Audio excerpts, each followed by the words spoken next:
Good morning student. एक कहावत सुना होगा आपने, इंतज़ार का फल मीठा होता है। और काफ़ी दिनों बाद आपकी क्लास फिजिक्स की आज मैं स्टार्ट कर रहा हूँ। हर एक स्टेप को मैं बिल्कुल इनिशियल ढंग से आपको समझाऊंगा। आप लोगों को एक एक पॉइंट को इनिशियल टू फाइनल स्टेज पे ले चलूँगा। बस आपको क्या करना है, आपको हर चीज़ को जो जो मैं बताता जाऊँ आप उसको नोट करते चलोगे। ठीक है स्टूडेंट्स, आर रेडी? तो today we start the lesson second, electrostatics potential and capacitance. तो बेटा इसको समझने के पहले सबसे पहले आपको फोर्स को समझना होगा कि फोर्स जो होते हैं, जो फिजिक्स में हम लोग यूज़ करते हैं, ये दो तरह के होते हैं। एक तो कंजर्वेटिव फोर्स होते हैं और दूसरे नॉन कंजर्वेटिव फोर्स होते हैं। कंजर्वेटिव फोर्स में आपका spring force, gravitational force, electrostatics force आते हैं। और नॉन कंजर्वेटिव में फ्रिक्शनल फोर्स और विस्कस फोर्स आते हैं। अब एक एक को मैं डिस्क्राइब तो नहीं करूँगा इसलिए कि समय कम रहता है और वीडियो लंबी हो जाती है तो फिर अपलोड करने में दिक्कत होती है। तो बेटा है क्या, देखो कंजर्वेटिव इलेक्ट्रोस्टैटिक्स जो फोर्स होता है ये कंजर्वेटिव फोर्स होता है। और कंजर्वेटिव फोर्स की जो प्रॉपर्टी होती है वो क्या होती है उसको समझ लेना है। ये कभी पाथ पे डिपेंड नहीं करता है, यानी कि कंजर्वेटिव फोर्स के अंडर में जो वर्क डन होगा वो चाहे आप किसी भी पाथ से करो, वो इंडिपेंडेंट फ्रॉम द पाथ होता है, यानी वो पाथ पे डिपेंडेंट नहीं होता है। और जो पोटेंशियल एनर्जी की बात करें अगर हम लोग, तो ये केवल कंजर्वेटिव फोर्स के लिए ही एप्लीकेबल होता है। और इस फोर्स में पूरे राउंड राउंड ट्रिप के दौरान जो आपका वर्क डन होता है वो ज़ीरो होता है। ये बात हरदम आप ध्यान रखोगे बच्चों। 1 मिनट प्लीज़ वेट।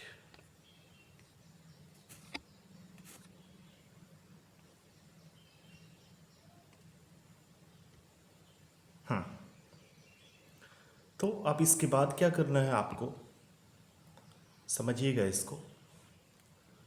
ये तो कन्फर्म हो गया कि जो इलेक्ट्रोस्टैटिक्स फोर्स है एक कंजर्वेटिव फोर्स है, जिसमें अगर हम लोग वर्क डन करते हैं चाहे वो किसी भी पाथ से करें, वर्क डन सेम आता है। और अगर सबका सम कर लें तो उसका सम जो है जीरो आता है। क्लियर है इतनी बात?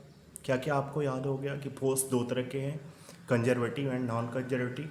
नॉन कंजर्वेटिव फोर्स के बारे में आप क्लास 11th में पढ़ चुके हो, frictional force, viscous force etcetera, ये सब नॉन कंजर्वेटिव फोर्स है। कंजर्वेटिव फोर्स में स्प्रिंग फोर्स, ये भी क्लास 11th में था। ग्रेविटेशनल फोर्स, ये भी क्लास 11th में था। इलेक्ट्रोस्टैटिक्स फोर्स अब हम लोग पढ़ेंगे। आप फर्स्ट चैप्टर को एक बार जब तक आप रिवाइज नहीं कर लोगे, ये चैप्टर आपको कंप्लीट समझ में आएगा। मैं समझाने का पूरा प्रयास कर रहा हूँ बट थोड़ा कम आएगा। आप लोग एक बार क्या करना, फर्स्ट चैप्टर को फिर से रिवाइज कर लेना, सर ने आपको पढ़ाया होगा। आते हैं हम लोग सेकेंड स्लाइड पे। अब देखो इसमें इलेक्ट्रोस्टैटिक्स पोटेंशियल एंड कैपेसिटेंस पढ़ने चल रहा है और थोड़ा सा एक ब्रीफ इंट्रोडक्शन में देता हूँ आपको कि जब भी हम लोग इलेक्ट्रोस्टैटिक्स की बात करते हैं तो उसमें चार्ज एग्जिस्ट करेगा ही करेगा। जब चार्ज एग्जिस्ट करेगा तो अपना इलेक्ट्रिक फील्ड बनाएगा। इलेक्ट्रिक फील्ड बनाएगा तो उसमें जो भी चार्ज अदर चार्जेस आएंगे वो एक फोर्स का एक्सपीरियंस करेंगे। That force is called electrostatics force. जब भी इसमें आप कैलकुलेशन करने जाओगे बेटा, आपको एक सोर्स चार्ज और एक टेस्ट चार्ज लेना होगा। टेस्ट चार्ज क्या होता है और सोर्स चार्ज क्या होता है? सोर्स चार्ज तो नॉर्मल चार्ज की तरह होता है जिसका अपना खुद का एक इलेक्ट्रिक फील्ड होता है। बट जो हम लोग टेस्ट चार्ज लेते हैं, टेस्ट चार्ज के पास इतनी पोटेंशियल नहीं होती है कि वो अपना इलेक्ट्रिक फील्ड बनाए बहुत छोटा होता है, बहुत छोटा, जितना आप छोटा समझ सकते हो। इसीलिए इसका अपना कोई इलेक्ट्रिक फील्ड नहीं होता है। अच्छा, थोड़ा सा हम फर्स्ट चैप्टर में भी ले चलेंगे आपको, ताकि सारी चीज़ें धीरे धीरे क्लियर हों। इलेक्ट्रिक फोर्स के बारे में आपने पढ़ रखा है कि electric force F equal to 1/4 epsilon naught Q1 Q2/r² होता है। और E से रिप्रेजेंट करते हैं हम लोग इलेक्ट्रिक फील्ड को। जब दो पॉजिटिव चार्ज होते हैं तो एक दूसरे को रेपेल करते हैं, और दो नेगेटिव चार्ज एक दूसरे को अट्रैक्ट करते हैं। आप देखो, यही दिखाने की यहाँ पे कोशिश कर रहा हूँ कि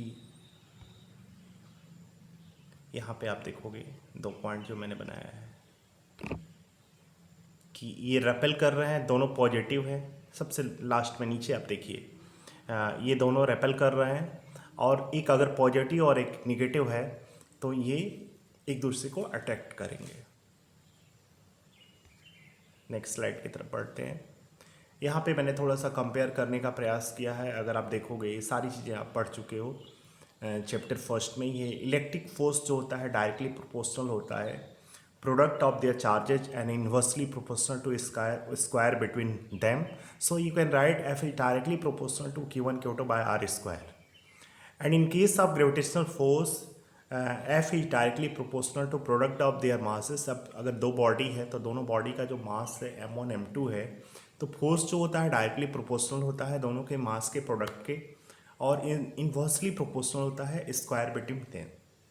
अब देखो, जब भी हम प्रोपोर्शनल का साइन लगाते हैं, प्रोपोर्शनल का साइन हटाने के लिए किसी कांस्टेंट से मल्टीप्लाई करते हैं।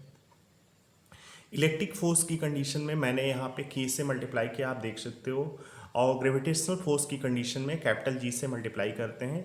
ये मैंने लिख रखा है, आप देख सकते हो यहाँ पे। अब देखो, K की जो वैल्यू रखी जाती है इलेक्ट्रिक फोर्स की कंडीशन में 1/4 एप्सिलॉन नॉट K रखा जाता है, और ग्रेविटेशनल फोर्स की कंडीशन में F equal to capital G m1 m2/r² रखा जाता है। अब देखो, जो 1/4 एप्सिलॉन नॉट K है, इसकी जो वैल्यू होती है, एक कांस्टेंट है तो कांस्टेंट की कोई ना कोई एक फिक्स वैल्यू होती है।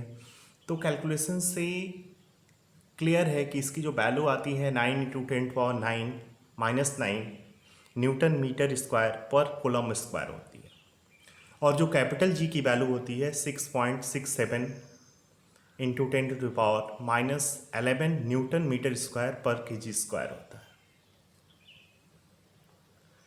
अब बेटा, यहाँ के बाद हम लोग आते हैं, सबसे पहले इलेक्ट्रोस्टैटिक्स पोटेंशियल और कैपेसिटेंस शुरू करने के पहले आपको इलेक्ट्रिक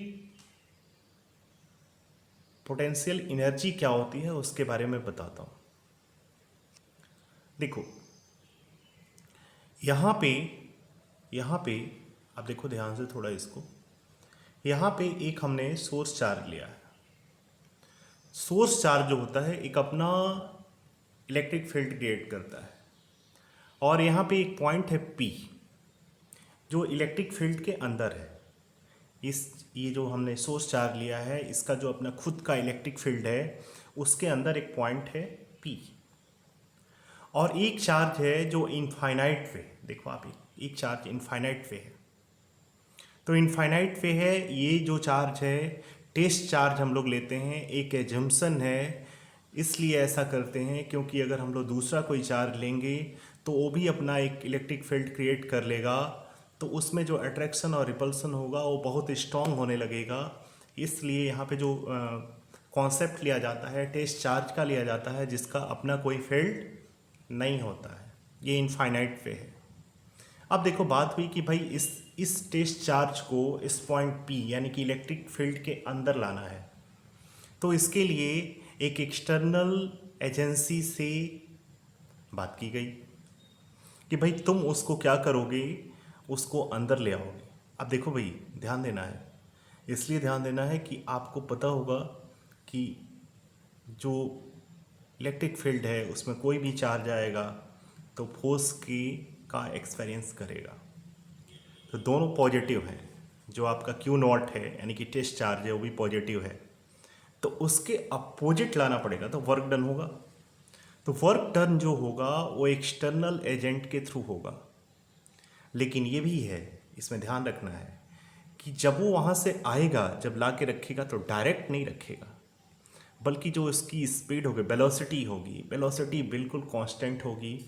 और वो अगर स्टेप की बात करें तो उसमें इनफाइनाइट स्टेप बनने चाहिए, यानी कि वो जो चलेगा बिल्कुल धीरे धीरे चलेगा।